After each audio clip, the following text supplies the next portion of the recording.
Right, we better set the scene. We're here at a golf club. I'm dressed in golf gear. We were supposed to be playing golf, but the inclement British weather has stopped us from playing golf. I know. You clearly didn't tell me it was raining here the way you've come dressed. So, do you enjoy your golf? Yeah, I love my golf. I, managed to not play as much as I want to.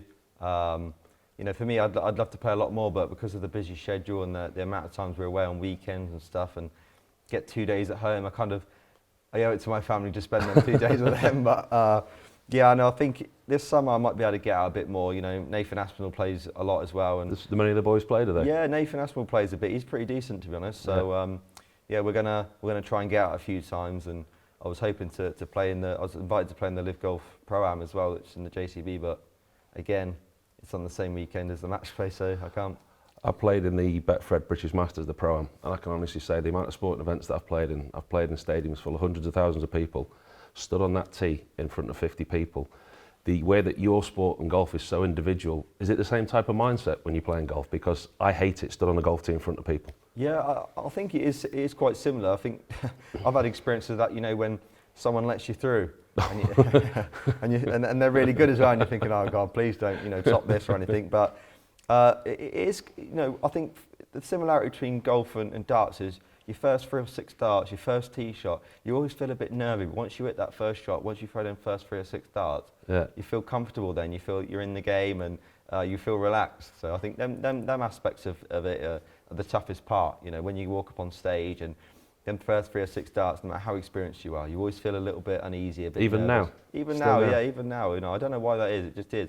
But once you're settled in, and maybe even after one leg, then you just feel like normal again. Do you ever take your clubs with you? Give us a glimpse behind the curtain of what goes on. Obviously, you said a couple of days at home. What's a regular month look like for you, as in days at home, or do you take your clubs away with you when you go? No, the reason why is because I know it sounds a bit too careful, but you don't want to injure yourself. If you're swinging a golf club around and you sort of jar you can get injured doing the silliest of things these days, can't you? You can, so you have to be careful that you don't injure yourself. And for me, if you're in a Premier League sort of season, a normal week for me would look like you go away on the Wednesday, you play the Premier League on the Thursday, and then you're flying away in Europe on the Friday. Yeah. You play Saturday, Sunday, you fly home desperately early in the morning on the Monday, knackered on the Monday, and then obviously you got one day, Tuesday, to really enjoy, and then you're back away again on the Wednesday. So you really don't get that time to go out and do what you really want to do. It's busy, but yeah, I enjoy the fact that I'm in everything, and I wouldn't have it any other way.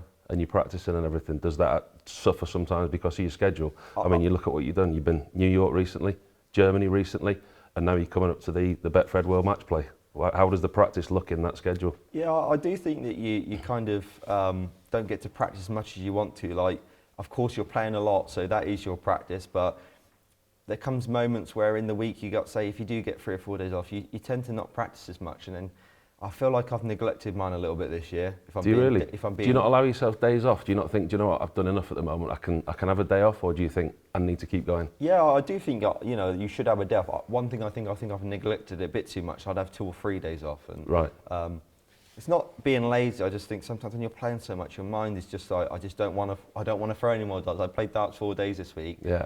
You want to have 3 days off, but usually in my schedules, I used to practice every day. Maybe one day off the Monday when you're travelling home or something. But I practice Tuesday and Wednesday. Whereas this year I've neglected it a little bit, and that maybe can be the downfall a little bit to how I haven't been at my brilliant best this year. But you've not been at your brilliant best, but you look at what you've won this year. Yeah. I had a 22-year playing career. You won more this year than I won in 22 years. So you still think you can do more to get to a level. Where's your game at now going into the Betfred Matchplay this week? Yeah, I believe I can get better. And that's the thing that I have to work harder to achieve that. I have to start practicing more.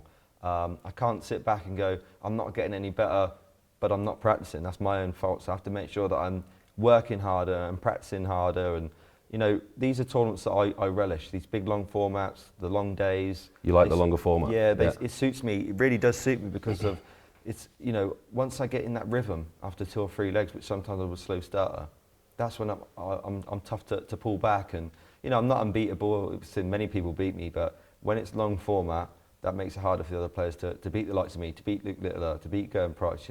We're the long format players, and that's why you see the likes of us usually win these tournaments. Well, you look at the Triple Crown, what you got, only 3 before you, MVG, Phil Taylor, and Gary Anderson, if I'm not wrong. Yep. And you look at I look at the generation when I watched Phil Taylor when I was growing up as a kid, and he dominated darts for so long, and there's a lot made out of yours and Luke's head to head. People say how young he is. People forget how young you are. You're only 30 still. Yeah. So your era now, I think it's tougher to dominate. I mean, no disrespect to what Phil did, it's an incredible achievement, but I just think the younger element of darts and the quality of players is getting better, and it's harder to win tournaments. Yeah, I agree. I think this day and age, you've got about 30 players that are capable of really giving you a good game and beating you, and there's 127 people that can beat you. That's how many people's in the tour, but I think there's about 30 players nowadays where it's a tough draw. It's a hard game to play against them. Like you say, no disrespect to Phil or them types of people, but there wasn't many challenges for Phil. Not taking away any of his records, he was. If you put him into this era, he still would have dominated and still won. Do you think? Yeah, I still think. I think it's very hard. I mean, people talk to me about football and say the players of 20, 30 years ago, but the game's changed and the player's very, very different. Yeah. But like your game, it's not changed. The format's slightly changed, and the influx of the sponsorship and the money's obviously changed a lot. But actually, if you brought Phil into today's game, do you think he'd still be as dominant? I don't think he would win everything. I don't think he'd be winning. Every tournament. I think if you've got to play me and then Luke and then Michael and then if he had this sort of draw, it's a lot harder to do. I do still think he would have been the #1 player in the world. I do think he would have won more than he'd have lost. That's for sure. But I think he'd have had a harder task. You've got a lot of younger players now that haven't got no fear. Yeah. I can imagine, say 10, 15 years ago, if I was playing in that era, I probably would have feared him a little bit because he was like such a character. He had an aura about him that was... The aura that came with him. Almost, some people who played him said they're already beaten before they got on stage. I've heard that before, and I feel like you may have had that, I may have had that myself, but the way that you play more nowadays as well, like if you're playing Phil 15 times a year instead of like 1 or 2, you get used to the feeling and it will go away. Whereas but do you get that feeling? When you go on stage, do you get the feeling where you feel that somebody's inferior? You think, before you've even started, you think, got him today? Sometimes you can notice that people are a little bit more nervous than usual. Yeah. That you can notice that they're trying too hard. And one thing you do notice as well is if they're in a lead, they're in the lead and they've got a good chance of beating you. You notice that the nerves kick in and they're thinking about the whole scenario of beating you, or your name's in the paper. If you beat me or Luke, we're big news. It's a big scalp. So you do see that sometimes, but with the more experienced players, you don't. They're more used to the fact of beating you, and it doesn't bother them. And in that situation where you can feel a player having a wobble, obviously 2 or 3 doubles missed, and you get a leg back or whatever, you know that you're back in the game and you can power on. Yeah, you smell the blood. You notice what's going on, and you feel like put the pressure on them, make it harder for them. The more pressure you keep putting on them, the harder they're going to feel like it is to close the game out. And it has happened a few times in the last couple of years where I see people struggling because they're trying too hard to get over the line, and I managed to win the game because I felt like I was out of it, and then I managed to get back in. And once them nerves hit you, it's hard to let them go again. But that's the mentality that's grown with you, obviously, because you said you've been hard on yourself, that you've not practiced hard enough this year, but you've just found a way to win, haven't you? Yeah. Do you find that you can just grind through games because relying on what you've obviously practiced and had in the past? Yeah, I think I know how to close games out. Yeah, I know how to that's win. a big thing, obviously. And I know how to win tight games. That was a thing that used to affect me years and years ago, where I used to get in them tight like 5 balls, first to 6, and I used to lose them because I'd try too hard. When you've been in that scenario so many times, last leg decided it doesn't bother me anymore. Yeah. Of course, if you're in big, massive matchups, like match play, quarter-finals, semi-finals, world championship semi-final, and you're in a last leg decider, you feel the nerves. But when you're doing it on a normal circumstance in a first round, it doesn't bother me as much. And if you're new to the game and you're learning and you get into these big tournaments, you're playing them, you want to take advantage. If you're in a last leg decider, it's always harder for them than it is for me. I think these sort of little things that you gain over time, experience, helps you through. The little psychological edges. What does Blackpool mean to you? We're coming into next week, looking at the massive tournament next week. I mean, last year, I went for a couple of days. You were brilliant last year. I thought that was some of the best darts that you played. I mean, you dominated the whole tournament, and the way you beat Michael in the final with 15-8, I think it was, you beat him in the final. 18-15. Would you want to get to that level again, that level of performance? What does Blackpool mean to you? Yeah, I mean, Blackpool means a lot to me. I remember when I was a younger kid, I used to play all my youth darts around in and around that area. Did you? Is that where the pinnacle was? Yeah, it was. Yeah, we used to. It's called the Youth Festival of Darts, and that's where I used to start off playing. And obviously, over the years, I've always dreamed of being, at Blackpool and playing at the Winter Gardens, and I finally achieved that dream about 4 years ago. was a good debut for myself. I remember beating James Wade, averaging over 100, and you know, I thought, wow, I can't believe I'm playing it, let alone winning. So yeah, a goal of mine was always to win it. I always wanted to win this one because it's so prestigious. Yeah. It's been at the Winter Gardens since its inception, and the trophy's the same. Everything's so great about the fans. You get the real fans come in that are always amazing, and it's such a great feel. It's a beautiful venue, and for me to have won it, it was so special. To do it again, it'd be even more special, you know. So it's important now for me to really work hard and try and get it for, you know, back to back a second time. And the draw looks okay for you. I mean, you got a tough first round, as you say, but you avoid a couple of people in the draw, get to the final. You're quite confident with the way that the draw is going to be. Yeah, I mean, for me, that first game is quite a tough one. Out of the 16 I could have got, you know, but I'm not one that worries about the draw anymore. You know, you don't, because it doesn't matter who you play. They can the players that are in it can all play really good, and we can all be very average as well. Yeah. So for me, I'm not like worrying about it. The only thing that adds a plus to Gian's sort of way of trying to beat me is that he's been in good form, and you know, he's had some great averages this year, so he'll fancy his chances to beat me. But of course, you know, I know that if I'm at my best and I'm as clinical as I was last year, it's going to be an incredibly tough task for him to beat me. But he's got the caliber, and he knows that he can beat me, so that makes someone more dangerous. If they know that they can beat you, that makes it more dangerous for me as an opponent. Whereas if you don't think he can beat me, then I'd fancy my chance even more. But he knows he can beat me, so yeah, it's going to be a tough task. But I know that if I'm at my best, I can win that game. Well, there's loads of top darts players there, obviously sponsored by Betfred. Yeah. So I'll give you £10 of my very hard-earned Yorkshire money. Take you and Luke Littler out the reckoning. Where's your £10 going? Without you two in the tournament. Yeah. Oh, there's a couple I'd go for. I'll get one though, don't I? Go on, you can give us two. You can have an each way bet. You can split the fiver. I'd probably go each way Josh Rock. Right. And then outright, I'd probably say Gezi Price, because I feel like he's out of the me and Luke situation, probably the player that's in the most form at the moment. Do you enjoy that rivalry with Luke? Yeah, I mean, the amount of times you've played in such a concentrated time as well. Yeah, I enjoy playing him. He's fascinating to play against, because one minute he just don't miss, and then you brings you on, you know, then you start playing better. I feel like he brings out the best version of me. And he's like a Phil Taylor character. He's an aura. When you're playing against him, you know when you're playing someone really good, and you know when you're playing someone big in the game of darts, because it just feels different. You know, every other game you play, it just feels like a normal game. But when you play against Luke, it feels different. It feels like you're playing in a final. Even if we're playing. Do you feel you have to raise your own levels? Yeah, you do. You know you have to raise your own levels, and I feel like when you know you have to, you do. Yeah. And I feel like that's why we have so many great games, because we know that we have to bring out the best in each other.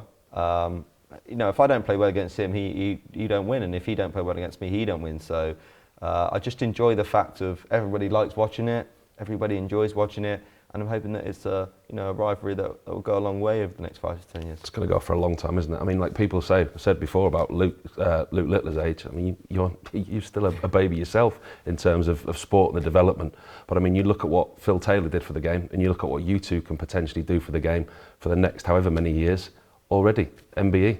Yeah. I mean, what did that mean to you when you got that, for the recognition for yourself, for the game? I mean, that must be such a special honour for you. Yeah, it was an incredibly special honour, and something that I never really expected to achieve so early. You know, I didn't expect to achieve it ever, but when I got the letter, I kind of...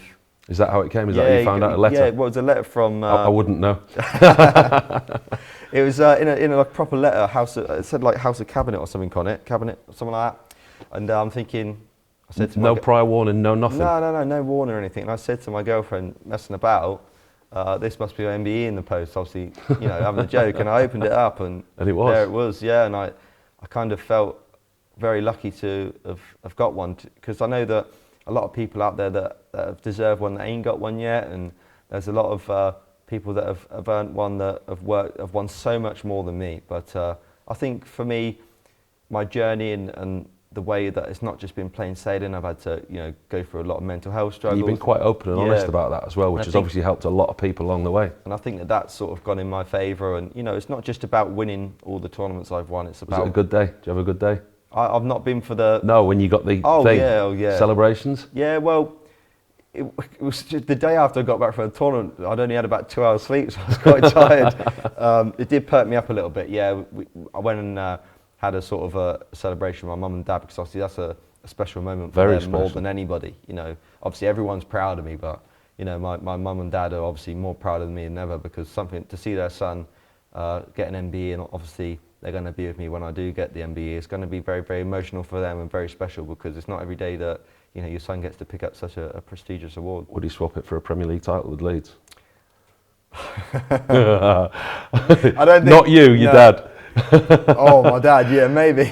I know you've told the story before, but Luke, is that right? Yeah, Leeds United Kings of Europe. That's right, yeah. Yeah, it's right. It's something that obviously a lot of people take the mick out of me sometimes, but look, I'm happy about it, to be honest. I love the club so much. It's my enjoyment outside of darts. It's nothing better than being. Not always enjoyment though. Well, they put us through a few ringers over the years. The last 20 years ain't been so successful for us, and especially not playing so much in the Premier League. But it's definitely my enjoyment outside. Do you get to many? Do you get to many games? Yeah, I do. I'm quite blessed with hat, glasses, in the top end. I just straight. Corporate, or do you? I usually get corporate, but I don't. See, that's not watching proper football. You got to get in with the fans. Yeah, I know. Away games. It's harder though, because to get tickets, it's harder. I usually go through I'm so blessed. The club are so amazing towards me. They always give me tickets whenever I want them.